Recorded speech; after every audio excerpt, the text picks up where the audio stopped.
qué difícil anda con, ¿cómo sería? Qué difícil con difícil anda. Ay, no sé.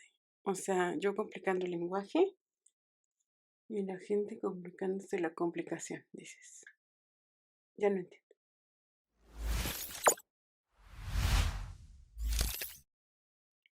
Hola, bienvenidos a Fríamente. Yo soy cualquier fulana y como siempre empiezo agradeciendo a mis Patreons. Gracias por estar, por seguir. Y si tú quieres enterarte de los capítulos exclusivos, pues allá te esperamos en patreon.com o en la app de Patreon. Oigan, ahora sí, adentrándonos, porque tengo tanta información, tengo tanto que contarles y no quiero meterme cuchara, solo al final como un cachito, como nada más metida de cuchara rapidísima, pero no quiero como en general que se vea como una opinión, sino poner las cartas sobre la mesa, mi investigación en plantecina, lo que yo pude conseguir. Pondré en contexto un poquito que no, ni siquiera creo que sea necesario, pero por si vives arriba de una palmera, te cuento, hace unos días, pues estamos en temporada de huracanes, ¿no? Entonces, hace unos días salió un video que se hizo viral, muy, muy viral, en donde es un grupo, un salón virtual, y pues hay un grupo de personas. Entonces, una persona está hablando, dice algo del huracán y dice, ah, sí, como dijo mi compañera. Entonces, hay otra persona a la que se estaba refiriendo como compañera que un poco alterada, o mucho, no lo sé, pero estaba alterada, y dice que no soy compañera, soy compañere, y a partir de ahí, ¡boom!, la bomba explota. La bomba de o te apoyo completamente y apoyo el lenguaje inclusivo, o te odio, y no solo te odio, sino que digo injurias y maldiciones a todo aquel que apoye el lenguaje inclusivo. Y yo me digo, ¿en serio? ¿En serio eso somos? O sea, como, ¿cuál de los 2 tiene un criterio de evaluación? No más, no lo entiendo, te odio. O sí, sí, lo entiendo, superapoyo. No sé, no sé. Eso me llevó a investigar, porque dije, no voy a dar mi opinión, justo por eso, porque quiero llevarlo a las disciplinas correctas. Los 2 bandos nos dicen, bueno, el bando de odiosos, el bando de los que porque es que yo también vi esas cosas, ¿eh? Así como de eh, eh, son pendejos los que utilizan el lenguaje no binario, qué estupidez, destruyen el lenguaje, decían mucho la RAE, porque ahora la RAE es el escudo, la RAE no lo ha aceptado, la RAE dice que no es necesario, porque eso es lo que dice la RAE, ¿no? Que no es necesario la utilización, dado que el masculino generaliza en todo, entonces no es necesario el no binario, bueno, el lenguaje inclusivo. Entonces, pues, la RAE sale, o sea, como avientan a la RAE, órale, defiéndeme. La RAE pues ya dijo eso hace años, pero los que detestan, los que andan pendejeando a los demás que utilizan lenguaje no binario, perdón, lenguaje inclusivo, pues es eso, ¿no? Ese es su escudo y así tienen como varias teorías. Entonces, desde mi percepción, solo encuentro 2 posturas muy, muy visible, o usar el lenguaje incluyente o llamarle pendejo al que utiliza el lenguaje y ya está. Okey. Eso de verdad me llevó a hacer varias investigaciones y anoche estaba platicando con unos amigos que me dio otra percepción, un tercer grupo, que ese, ufas, me vuela la peluca. Resulta que estaba platicando con ellos, uno se llama Miguel y el otro, que no lo expondremos y que porque me lo pidió, porque subnormales somos, me pidió que le llamásemos Mimoso Malinois. Bueno, pues estábamos Miguel, Mimoso Malinois y yo platicando. Y entonces, sobre el lenguaje incluyente, su opinión como hombres heterosexuales y cisgénero. Y entonces Miguel estaba diciendo que, pues, él no lo utiliza en el día a día, pero no tiene ningún conflicto con que alguien le diga: "Oye, por favor, utiliza el lenguaje no bina perdón, el lenguaje inclusivo conmigo", y que, pues, él lo haga, ¿no? O sea, no hay mayor rollo, ahí está. Y entonces dice Mimoso Malinois: "No, fíjense que yo no", y yo así atacada, o sea, ¿cómo? ¿Cómo osas decir que no? No dije eso, solo es como de, guau, o sea, hay alguien que dice no aquí en este grupo.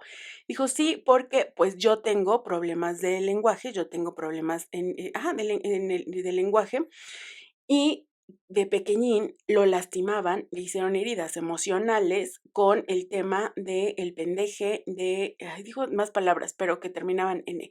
Y recuerdo claramente lo de pendeje. Entonces, le hicieron heridas emocionales y hoy cuando escucha el lenguaje inclusivo, lo lleva. lo lleva a este mal momento. Y entonces estábamos platicando, ok, ¿qué se hace en esos casos, no? ¿Qué se hace cuando no es que no quiera, es que la verdad tengo un impedimento mental porque tengo un trauma del pasado? ¿Qué se hace en esos casos? Y dije, ok, pues yo propondría que le dijese a la persona, oye, esto no lo hago porque te deteste, no lo hago en contra de ti. Lo que sucede es que esta es mi postura, estas son mis heridas del pasado, pero, o sea, como te llamaré él o ella, solo porque de verdad me complica, pero no tiene nada que ver contigo. Y dije, tal vez se entendería. Y dice Miguel, o sea, sí, sí, en un mundo fantástico porque estamos hablando de extremos. Entonces es un no, dijo que no, ¿sabes? Es complejo, es complejo. Entonces tenemos tres posturas. Ahora tenemos los que llaman pendejo al que utiliza el lenguaje inclusivo, los que utilizan el lenguaje inclusivo y tenemos esas personas que no es que no quiera, es que puede ser que no tenga la capacidad. Wow, wow. Todo esto, estos pensamientos me llevó a tres lugares. El primero de esos lugares es a qué opina el gobierno federal, qué opina el gobierno mexicano sobre el lenguaje inclusivo. Y hay una extensicidad, disculpen ustedes, hay una extensicidad de información muy interesante en una página que se llama igualdad.ine.mx. UFAS, UFAS con el lenguaje inclusivo. Voy a leer esto está sacado completamente de la página esta que te digo y dice, el uso del lenguaje propicia todos los procesos de pensamiento y en este sentido crea la realidad propia. En el uso del lenguaje reproducimos sesgos y estereotipos que sistemáticamente han excluido, minimizado o desvalorizado a diversos grupos, por lo cual es crucial el uso del lenguaje incluyente. Ay, Dios. El uso del lenguaje incluyente. Entonces después empieza a hablar sobre el masculino incluyente, que en el lenguaje castellano utilizamos todos, la palabra todos, y en ese todos incluye todos los géneros. Pero, dice, es claro que hay un masculino, o sea, se está hablando en masculino y se incluye, pero la realidad, dice el INE, es que no está incluyendo, es que por muchos años se ha excluido al resto de los géneros, por eso es extremadamente importante utilizar el lenguaje incluyente. El uso, el nombre que le dan al lenguaje incluyente, o supongo que es el nombre correcto, es el lenguaje de modo incluyente, no discriminatorio y no sexista.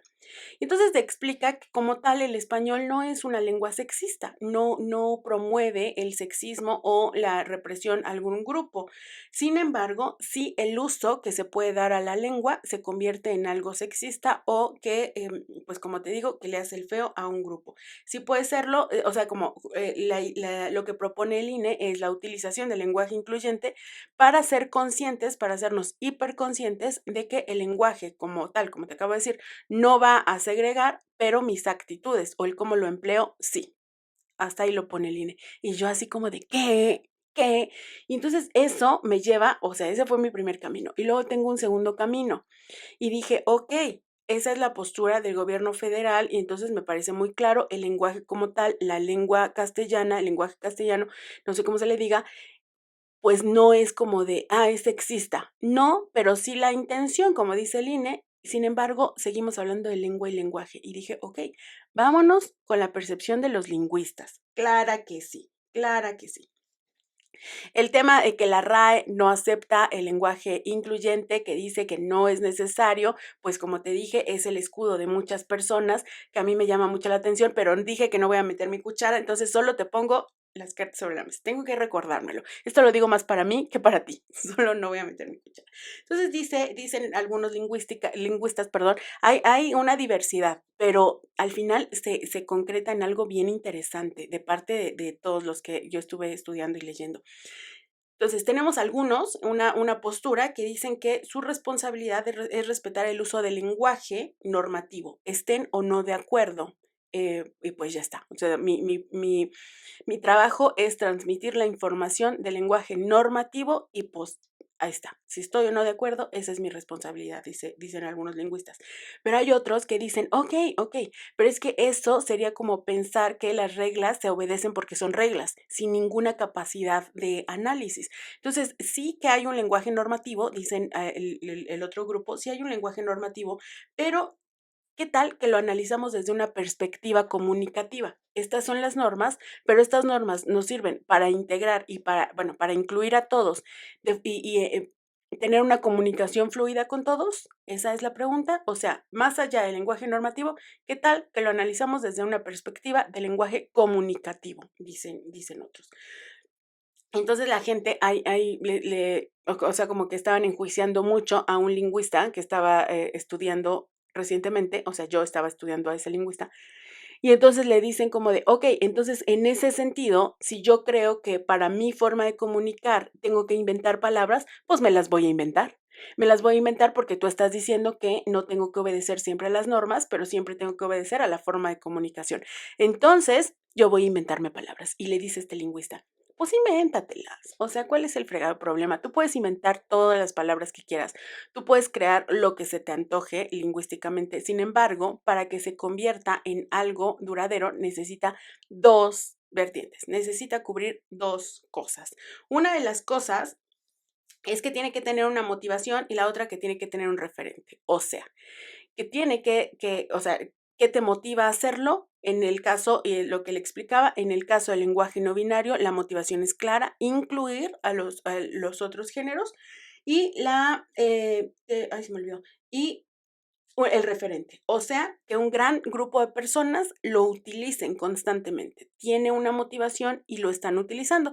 Y entonces lo que este lingüista propone es que si tú quieres inventarte una palabra, ok, ¿cuál es tu motivación y cuántas personas lo están utilizando?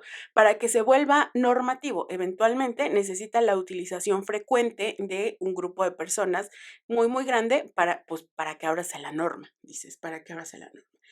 También he visto memes respecto a el tema de la RAE, o sea, como de que pues la RAE no lo acepta. He visto algunos memes en donde dicen, bueno, no sé si sean memes, o he visto alguna información en internet en donde dice, ok, pero ¿por qué nada más vamos a ser incluyentes con el lenguaje inclusivo, valga la redundancia, y no con el braille, no con el lenguaje a señas? Un lingüista también responde eso y dice, pues eso es verdad, no solamente se trata de incluir a un grupo, sino de incluir a todos. Pero ¿cuántos de esos detractores que están diciendo que porque el braille no, que porque el lenguaje de señas no, cuántos de esos sí están estudiando braille y sí están estudiando el lenguaje de señas? Entonces hay que entender que una cosa no exime a la otra, no porque el lenguaje de señas sea también incluyente y el lenguaje, no, perdón, el sistema de braille sea también incluyente, exime el lenguaje inclusivo. Eso es lo que dicen algunos lingüistas. Lo que sí, bueno, y hay uno que dice, y el hecho de pensar que por acá está el lenguaje inclusivo, por acá está el braille y por allá está el lenguaje de señas, también habla de que la mayoría de personas no entiende que dentro de las personas sordomudas y dentro de las personas ciegas también pueden existir personas no binarias, también existen personas no binarias. Entonces sigue siendo como la lucha, ¿no? Lo que sí es que, ya te digo, esas dos posturas en donde tenemos lingüistas que dicen yo sigo la norma y esa es mi obligación, a pesar de que mi postura personal pueda ser igual o diferente, yo tengo que transmitir la norma. Y hay otros que no, hay otros que dicen, oye, pero vamos a darle una función y tal vez si tiene la motivación y el referente pueda funcionar, pueda quedarse permanentemente. Tenemos esas dos posturas, sin embargo, concluyen, ahí es donde te digo que me pareció bien, bien padre, porque concluyen en una misma cosa.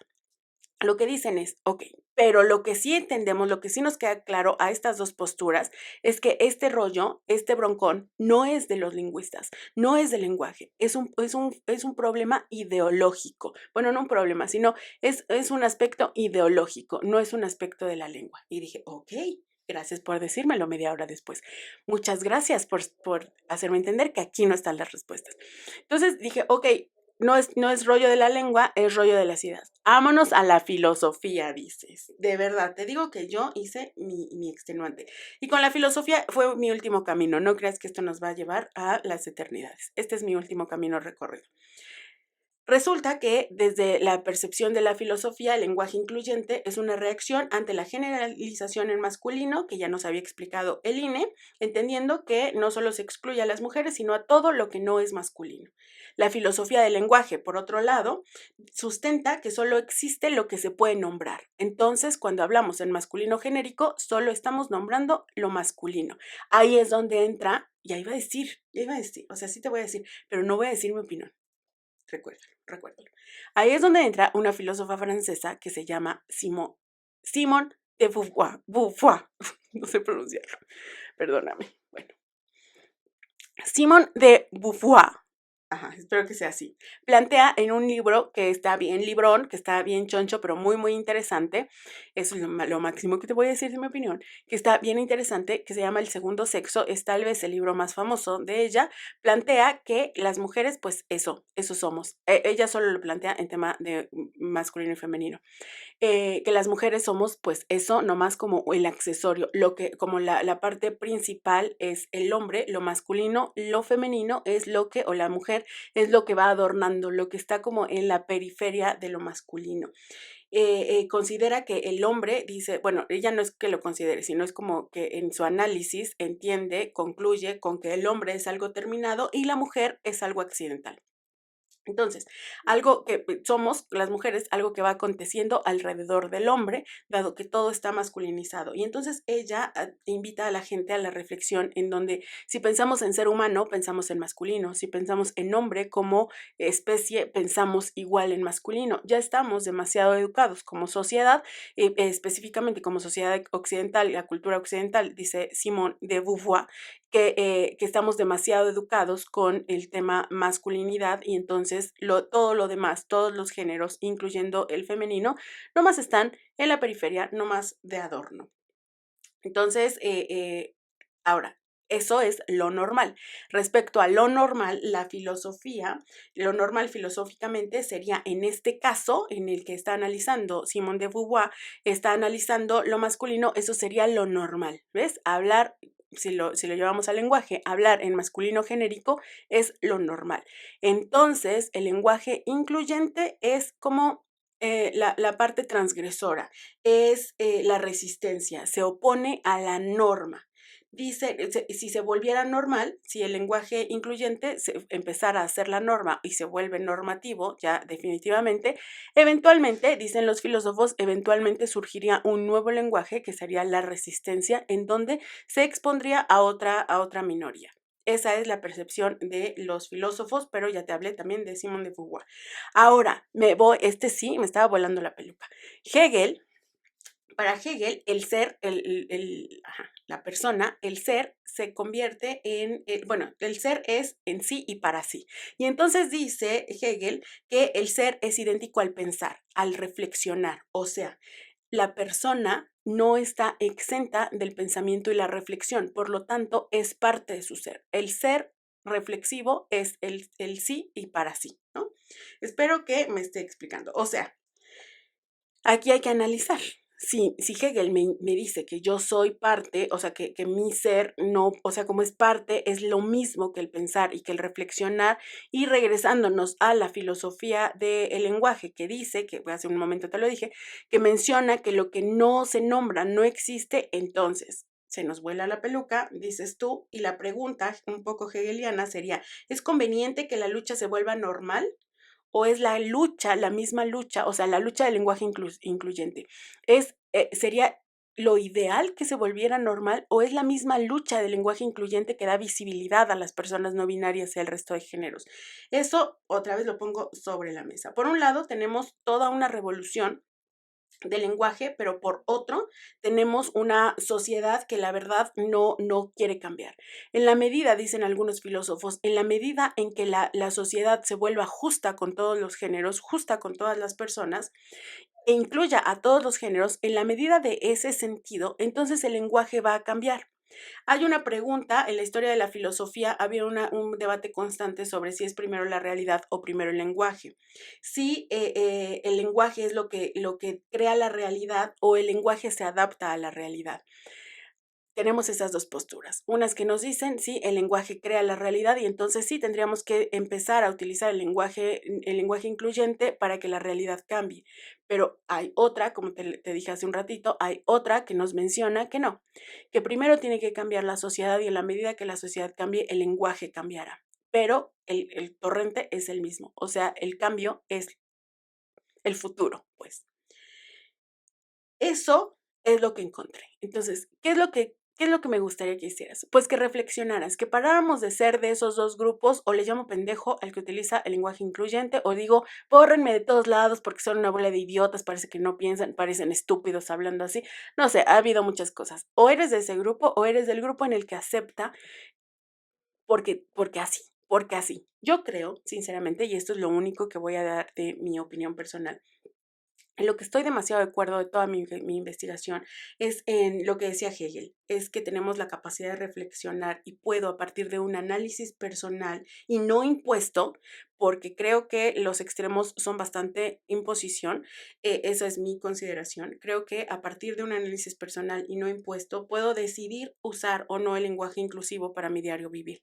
Y también puedo no usarlo siempre, puedo usarlo únicamente cuando una persona lo requiera y me lo pida, puedo utilizar el lenguaje incluyente, esa es mi postura, sinceramente.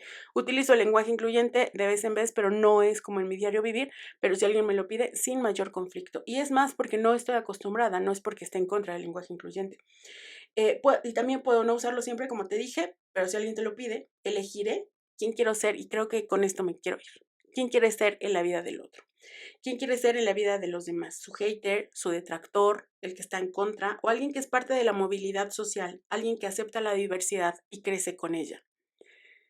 Creo que tenemos que ser un poquito más reflexivos, creo que tenemos que ver los panoramas y no solo tener escudos sin ninguna investigación previa, no solo tener escudos o negaciones sin ninguna capacidad, como si no tuviéramos capacidad de raciocinio, porque o que tienes, no más que a esta dormida. Se extendió un poquitillo, pero no más poquitillo. Creo que era importante exponerles mis variantes, mis investigaciones y esa es mi conclusión. ¿Quién quiere ser en la vida del otro? Adiós.